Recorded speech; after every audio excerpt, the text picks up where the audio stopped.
Pemirsa, apa kabar? Jumpa lagi dengan saya Don Bosco Slamun dalam DBS To The Point. Target pertumbuhan ekonomi 7% yang dicanangkan pemerintah Joko Widodo Yusuf Kala tampaknya masih sulit digenggam.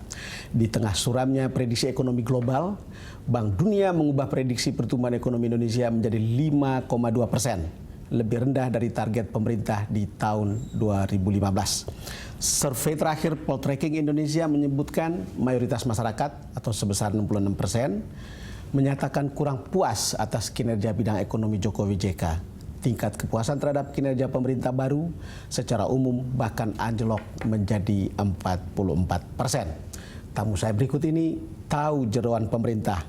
Boleh disebut separuh pemerintah, separuh di luar pemerintah. Karena dia ketua tim ahli ekonomi wakil Presiden Yusuf Kala dan juga adalah seorang pengusaha dan aktivis sebetulnya. Kita undang Bapak Sofyan Wanandi. Silakan Pak Sofyan. Terima kasih Pak. Terima kasih sudah datang dan ini kedua kali kita duduk di sini. Iya. Belum jadi staf khusus wakil presiden pada waktu itu?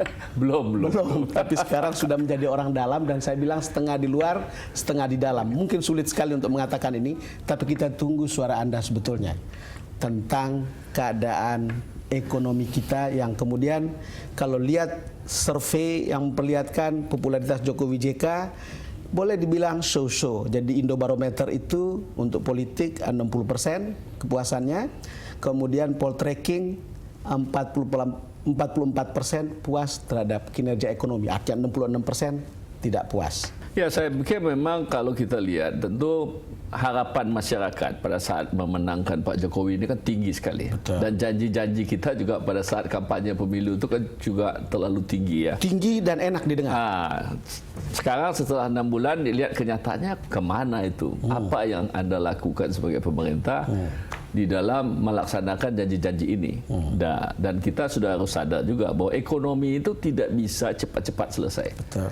Kalau politik itu gampang, ganti orang selesai masalahnya. Walaupun ribut-ribut lah ya. Ya, kalau ribut-ribut pun tidak apa-apa. Cuma kalau ekonomi ini kan kita mulai harus membangun, harus mulai mengatur semuanya secara betul-betul rencana-rencananya harus diplan dengan baik. Dan sini menurut saya tentu ada masalah waktu, ada masalah ketidakberuntungan karena kita ini tiba-tiba commodity price itu turun semua.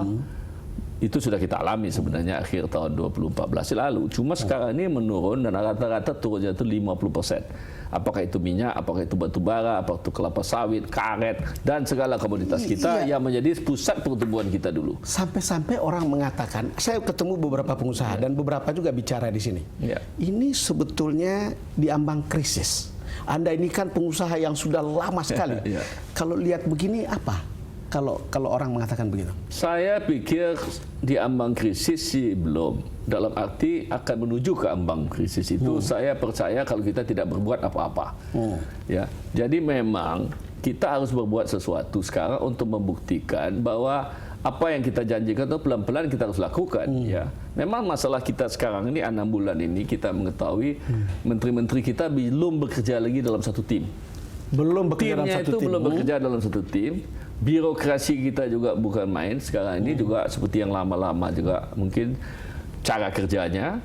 Menteri-menteri ini baru belajar karena hanya 3-4 menteri yang mengerti birokrasi. Sebagian besar datang dari partai politik, sebagian besar juga daripada yang namanya universitas, teknokrat.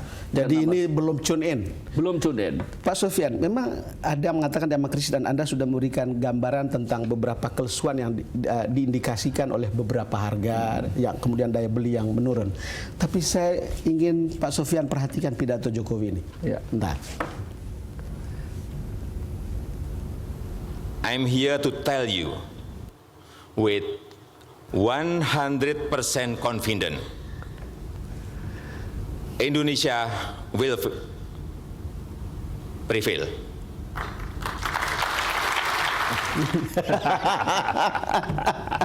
Ini sebuah statement yang sangat optimistik di tengah-tengah angka survei itu. Ya.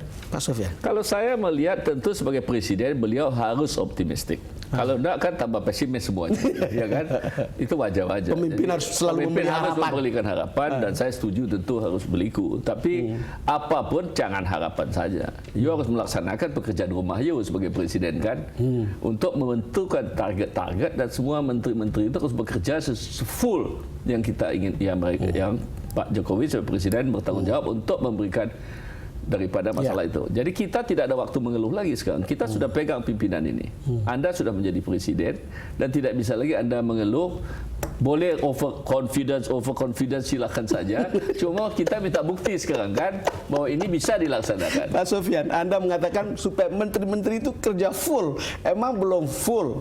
Ada dua pilihan, belum full atau tidak tahu bagaimana supaya sampai di tingkat fullnya begitu. Tidak semua tentu, akan bagus. Kira-kira. Saya pikir beberapa menteri kita ini masih amatir menurut saya, belum profesional betul dalam menjalankan tugas dan belum belajar cepat.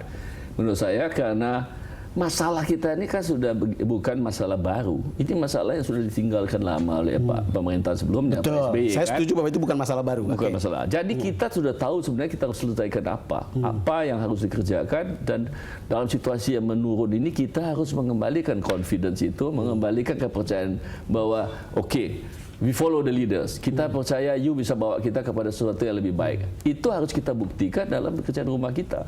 Ini yang menurut saya yang harapan begitu besar itu, dan kita juga harus mengetahui ya, situasi sekarang ini kenapa rakyat itu cepat sekali menjadi pesimis. Kita tidak pernah mengalami penurunan ekonomi selama 10 tahun ini karena kita diuntungkan dengan harga komoditas yang begitu tinggi selama ini. Karena Pak Sofyan orang setengah di dalam dan itu bisa bicara seperti ini. Coba kita masih lihat lagi Jokowi bicara di World Economic Forum.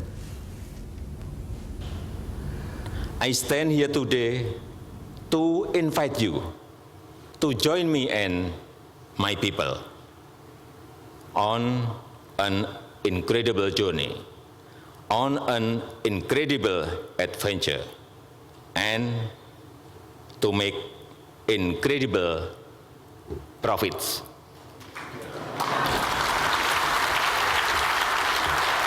And if you have any problem, call me. Ini selalu menarik untuk saya sebagai jurnalis, Pak Sofyan, apalagi kalau kita paham bahasa audiovisual. Sekali lagi tetap mencerminkan optimisme di tengah-tengah situasi seperti ini. Pertanyaan saya sebetulnya, siapa yang bisa mengingatkan seorang presiden untuk bisa maksud saya memberi optimisme yang lebih wajar begitu, atau ini biasa saja? Saya pikir begini ya, memang kalau kita mengharapkan bahwa ada yang bisa memberitahukan Pak Jokowi, saya pikir susah. Pak Jokowi harus belajar juga dari apa yang dia lihat daripada pembantu-pembantunya ini, dan siapa yang betul-betul dia bisa pakai secara optimal. So, saya masih belum melihat Pak Jokowi memakai maksimal Pak Yusuf Kalla itu, yang lebih mengerti soal ekonomi di dalam pelaksanaannya. Dan ini menurut saya yang harus dioptimalkan kalau menurut saya, karena beliau mempunyai keterbatasan pengalaman paling sedikit, ya kan? Ini yang saya belum lihat. Kita memang banyak sekali Pak Jokowi itu melakukan macam-macam belusukan, rapat-rapat dan segala macam. Tapi kan orang itu cuma ingin melihat hasil sekarang. Tidak bisa melihat janji-janji itu sudah bosan. Pak Sofyan, kita break sebentar. Pemirsa, kita akan segera kembali.